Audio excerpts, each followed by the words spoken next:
Children, I hope you have gone through my previous videos and done all the work that was assigned to you. Let us now proceed further.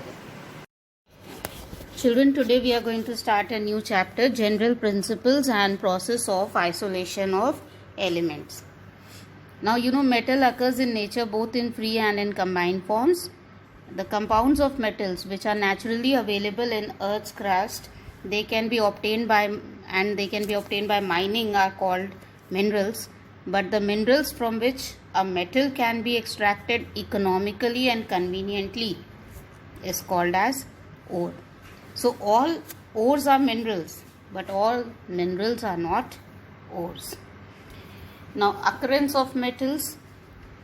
10 most abundant metals which are found in Earth's crust are aluminium, iron, calcium, magnesium, sodium, potassium, titanium, manganese, barium and chromium. Now, the metals, they can be recovered from the ores by various steps.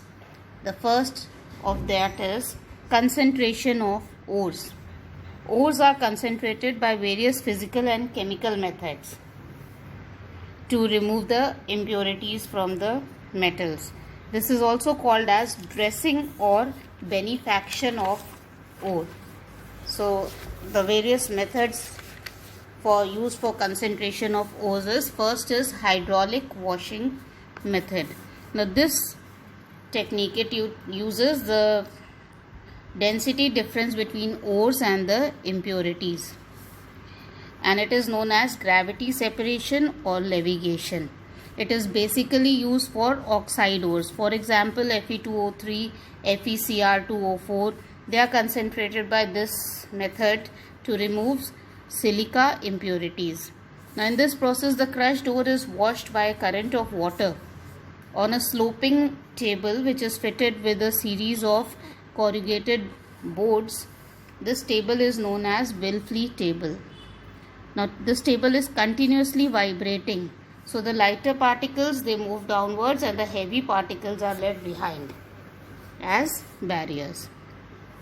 Second method of separation is magnetic separation.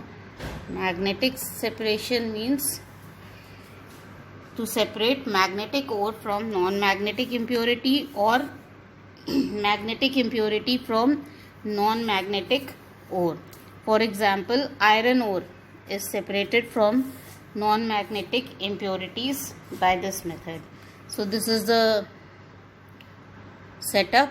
You see, there is a magnetic roller through which ore is passed, and the concentrated ore is, because it is having magnetic properties, that is separated from the non-magnetic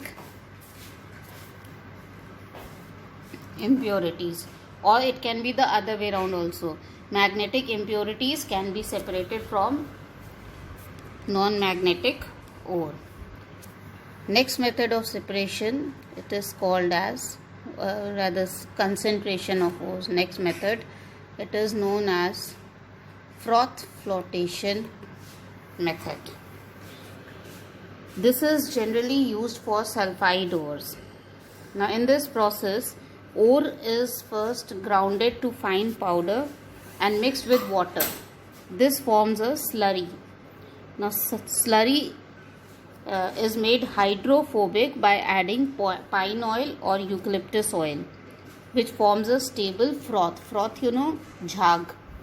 So, this increases the non-wettability of ore. Air is bubbled through the mixture, and the gangue acts as agitator and creates bubbles. The hydrophobic part rises with froth by attaching to the air bubble. So, the oil reduces surface tension of water and helps to produce a stable froth. Froth stabilizers like aniline or cresol are added to stabilize the froth. Sodium methyl xanthanate is added as a collector of sulfide ore, and it makes ore water repellent and pass on into the froth. Finally, The collected sulfide particles are floated to the froth and transferred to separate container washed with huge amounts of water. Then it is dried and sent for next step of extraction. So first is grind the ore, make it into a powder, then mix it with water to make it slurry, then add some pine oil or eucalyptus oil to it. This will result in formation of a stable froth. Then air is bubbled into the mixture. The impurities, they act as agitator and create bubbles, and the hydrophobic part will rise with the froth, and then that can be removed. Froth stabilizers are added like aniline cresol or sodium ethyl xanthanate, and then the sulfide particles can be removed from the froth and transferred to a separate container for further purification. Now, just like there are froth stabilizers, there is a substance called as depressant. It is a substance which suppresses the floating characteristics of ore particles. For example, galena. Galena is lead sulfide, PbS. It is associated with another impurity, zinc sulfide, ZnS, which also rises to the surface of the froth. So, for this, a reagent, sodium cyanide, NaCN, is used to suppress floating characteristic of zinc sulfide by forming complex zinc.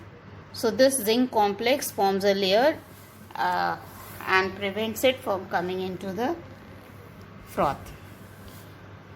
So this is how concentration is done by froth flotation method. And remember children, this froth flotation method is for sulfide ores. Next method of concentration of ore is leaching. Now leaching is a chemical method, and it is used in case the ore is soluble in a suitable solvent. So what is done in this method? Powdered ore is treated with certain reagents in which ore is soluble but impurities are not soluble. So impurities are left undissolved and are removed by filtration. It is used for aluminium when you are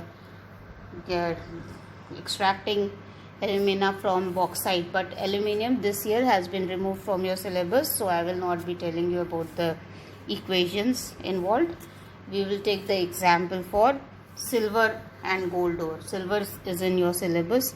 So 4 metal, when it reacts with 8 Cn minus plus water and oxygen, it gives you 4 MCN2 minus. This is a soluble complex plus 4 OH minus. This soluble complex on reacting with zinc gives you ZnCN4 2 minus plus 2M. So this way the metal can be separated.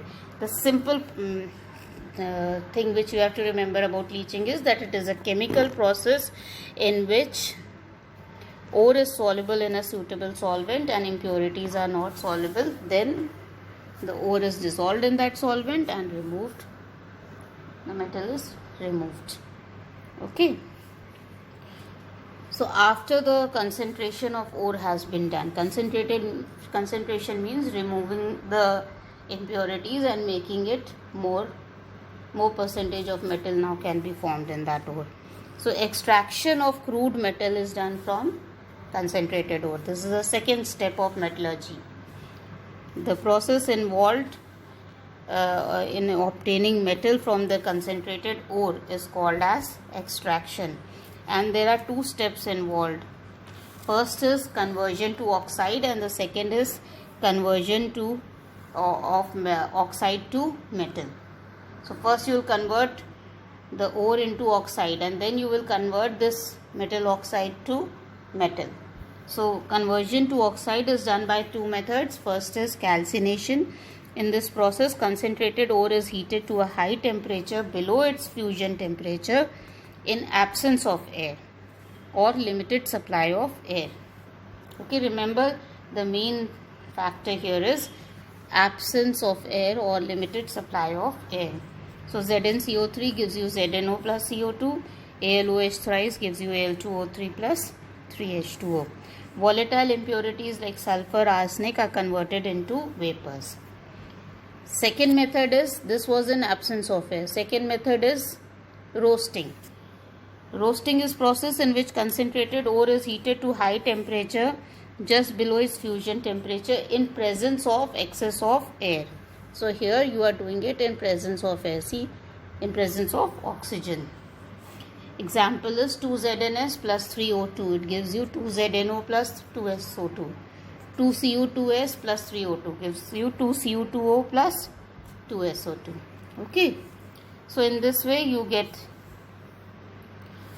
extract the metal by converting it to its oxide form. Second is conversion of metal oxide to metal. This is also called as reduction or electronation.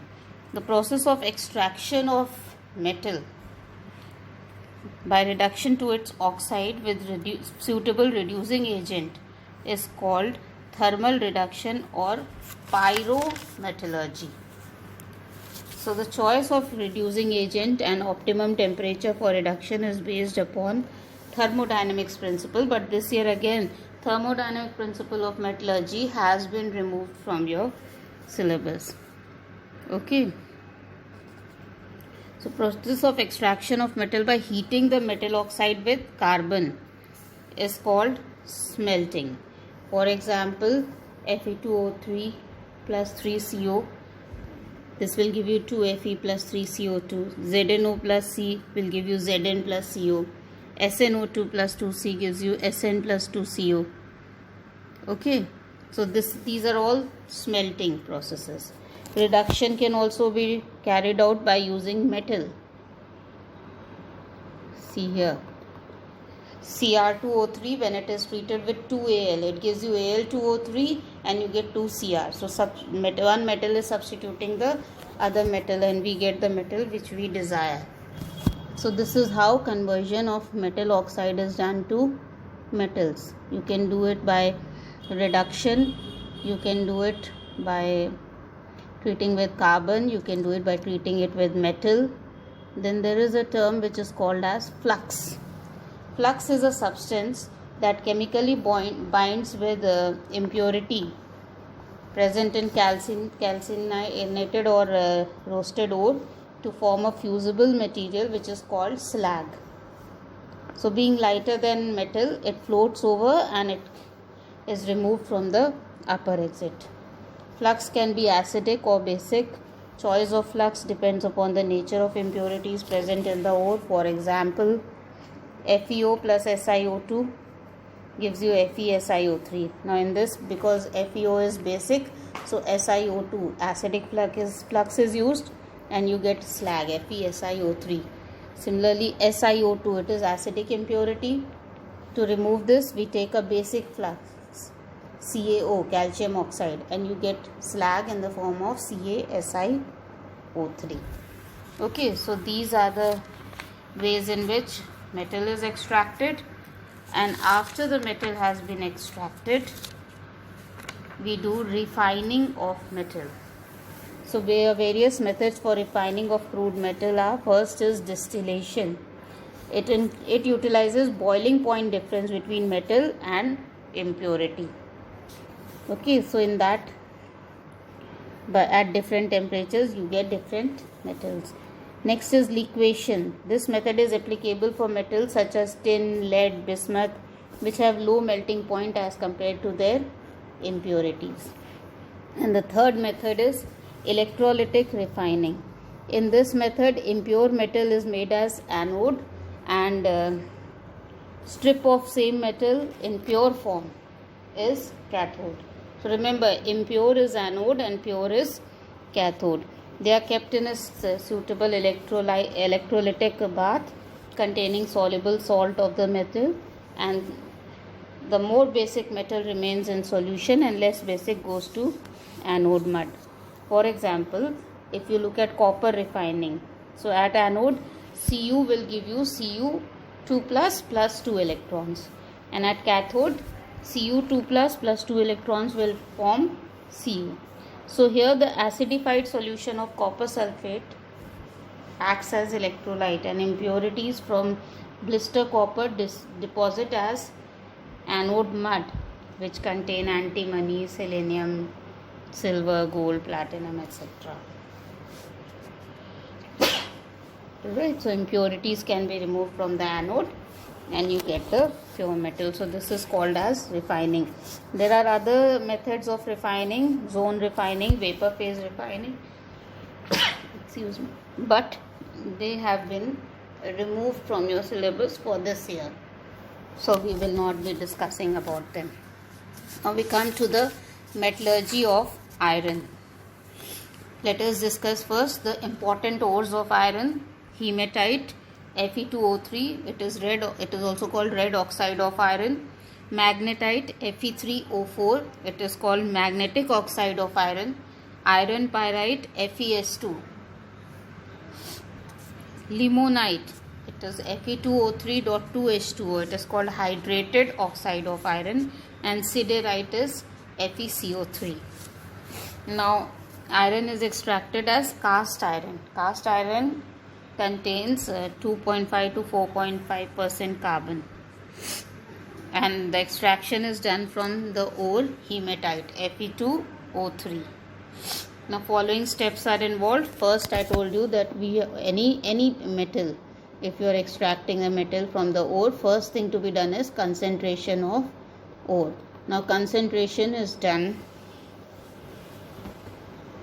How it is done? In concentration, ore is crushed into small piece, and because it is iron, it has a magnetic character, so the method that will be used is gravity separation process, in which it is washed with water to remove the lighter impurities like sand and clay, or you can even do magnetic separation. Then calcination. For calcination, the concentrated ore is strongly heated in presence of limited supply of air. It's either in absence of air or limited supply of air in a furnace, and following changes take place. First and foremost, all the moisture is removed. Then impurities of sulfur, phosphorus and arsenic are removed in the form of oxide. Sulfur combines with oxygen to give you SO2. Phosphorus combines with oxygen to give you P4O10, and arsenic gives you As2O3, and they are removed. Okay. Ferrous oxide is converted to ferric oxide. 4FeO plus O2 gives you Fe2O3. Now if the ore is siderite ore, then it is converted into ferric oxide by FeCO3. It first gets converted into FeO plus CO2, and then 4FeO, same reaction, plus O2 will give you 2Fe2O3. But if it is hematite, then directly this. But if it is siderite, first FeCO3 will get converted into FeO and then the same reaction. Alright. The ore now becomes porous and the further processing becomes more convenient. Next step is smelting of ore. This is the diagram of blast furnace, which is used for the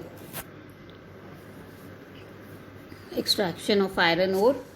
Now in smelting, this furnace is divided into 4 zones. The calcined ore, calcinated ore, it is reduced with carbon in blast furnace, and it is provided with cup and core arrangement at the top and slag hole at the base. Now there are some zones in it. First zone is combustion zone. Different zones are at different temperature, have different temperature, and different type of reactions take place. There are 4 zones in it. First zone is combustion zone. In combustion zone, the temperature is 2170 Kelvin, and at the base coke burns to produce carbon dioxide. So coke, C plus O2 gives you CO2. Now this is an exothermic reaction. Heat is produced and it raises the temperature to about 2200 Kelvin. That is why the temperature is 2170. From that it rises to 2200. Next zone is fusion zone. Carbon dioxide moves up, combines with coke to be reduced to carbon monoxide. Now this reaction where carbon dioxide is combining with coke to give carbon monoxide, this is an endothermic reaction. See, plus sign is here. It is an endothermic reaction and it decreases the temperature to about 1570 Kelvin. That is the temperature which is found in fusion zone. Fusion zone has temperature of 1570 Kelvin. Iron produced in upper region melts over here. Any Fe2O3 is reduced to iron by reduction. If there is any Fe2O3 present, then it combines with carbon to give you 2Fe plus 3CO plus heat. Third zone, the temperature is called the slag formation zone. Its temperature is 1270 Kelvin. It's even less. Maximum temperature, see, it is in combustion zone. So here limestone is decomposed to calcium oxide, which removes the impurity of silica, and ore is slag. So CaCO3 gives you CaO plus CO2, and CaO reacts with silica SiO2 to give you slag CaSiO3. Okay, so this is the third zone, and the fourth zone, fourth zone is called reduction zone. Where is it? Yes. The reduction zone temperature is 500 to 875 Kelvin. It is at the top of the furnace. Oxides are reduced to carbon monoxide, reduced by carbon monoxide to iron. See, Fe2O3 reacts with CO, it gives you Fe3O4 plus CO2. Fe3O4 reacts with CO, it gives you 3Fe plus 4 CO2. Fe2O3 reacts with CO, it gives you 2FeO plus CO2. FeO reacts with carbon, it gives you Fe plus CO. So this is the steps of extraction of iron, and whole flow chart of extraction of iron is available over here. You can see it. I'll be sending it in the WhatsApp group. You can study from that, and the remaining we'll do next time.